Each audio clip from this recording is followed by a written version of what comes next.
Hey guys, it's Alex here, coming to you live from Canggu in Bali, Indonesia. As you can see, they've opened up the beaches. This is one of the biggest ones here in Bali. It's called Canggu. It's a popular place for surfers to grab their board and go berserk, catching some nice waves.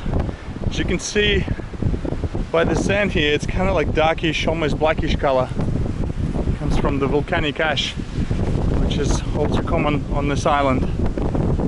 So yeah, finally, about a week ago, they decided to officially open up the island's beaches to tourists. They figured it promotes a positive image for Bali's tourism, even though there's no tourists coming in at all.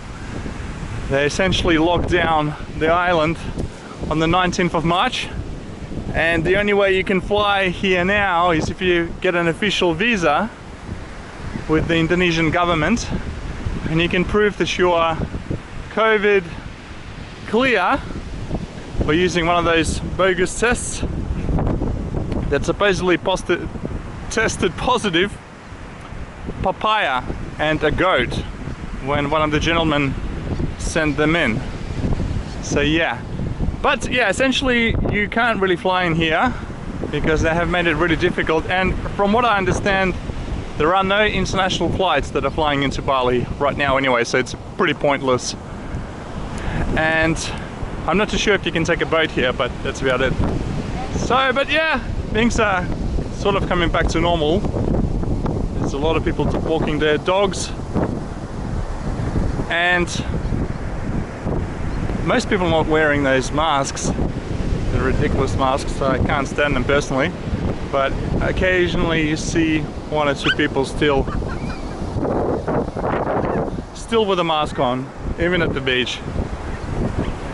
Probably even swim with them, but yeah, that's just how deep mental programming goes by the media. But that's aside, I was meant to be flying out at the start of this month back to Australia, but I figured,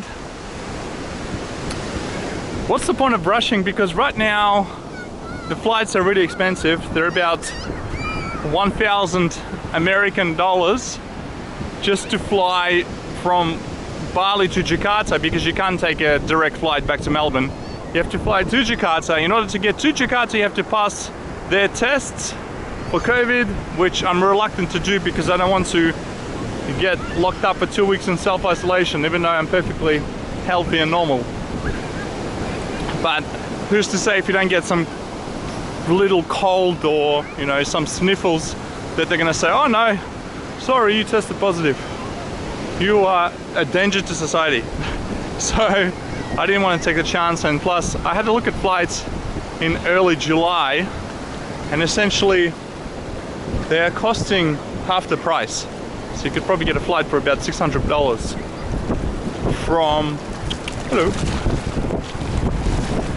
from Bali direct to Melbourne, and it's a lot quicker. You don't have to do any tests, and yeah. But even then, from what I gathered, Australia is not looking forward to opening up their international borders anytime soon. In fact, I think it may not even happen this year. So for any of you guys who want to fly into Australia, I think it's bad luck. Or for those Australians who want to fly out of Australia, it's also bad luck, because you won't be able to do it until maybe, best case scenario, around about December, maybe November, if you're lucky. So being cooped up in Australia for the rest of the year is just does not appeal to me.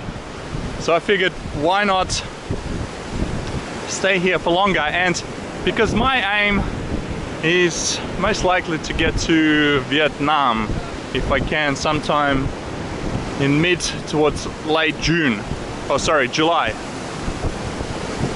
And it seems like they're going to be opening up their borders. I had a great time in Vietnam earlier this year. Well, I should say probably late last year. I went to Vietnam December 2019. I had a ball there, and I really want to come back and actually spend more time up there. along with special someone.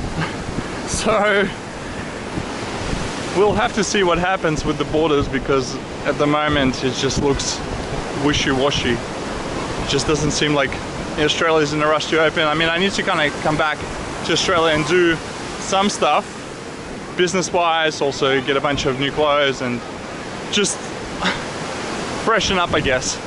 But if it takes me staying there for the rest of the year, then I'm definitely not going to be in a hurry to come back to Australia, because I can always come back later on. And somehow I get the feeling that essentially this whole COVID thing is far from over. This was just the entree of what's to come. Then they're going to be bringing in the second wave, and I just don't really want to. I don't want to be in the capital city of Australia, or one of the bigger cities in Australia, when this happens. I'd rather be somewhere in Southeast Asia. It's just much easier. You've got the beaches, even though they've closed them, but you can easily get to them. It's not so official like it is back in Australia. And no one's giving you out ginormous fines for essentially walking around on the street. So that's pretty much the update.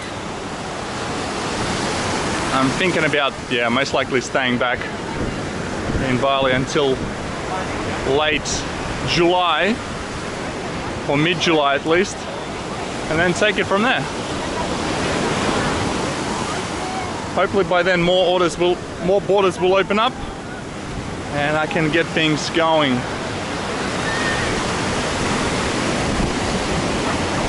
So that's a bit of a quick vlog for you guys to see what's going on. As you can see, a lot of people are out and about enjoying the sun, not wearing those ridiculous masks. And it feels like life is almost back to normal. Almost back to normal. Here the cafes are still closing at 9 o'clock, and shops as well, and restaurants, but at least they're open.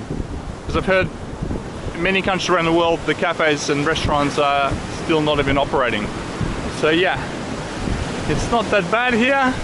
The climate is great. I mean, it's Balinese winter, so to speak, because you can see it's so cold that people are rugged up.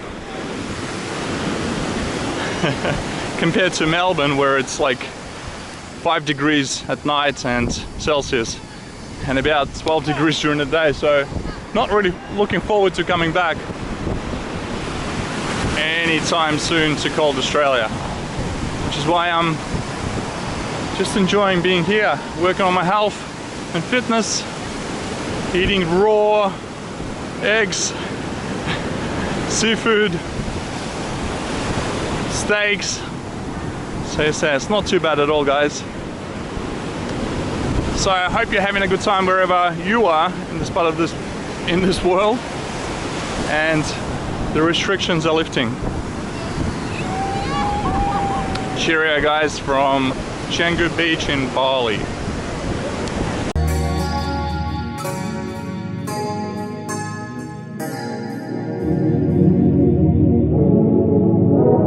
Drop the bass, Kitty.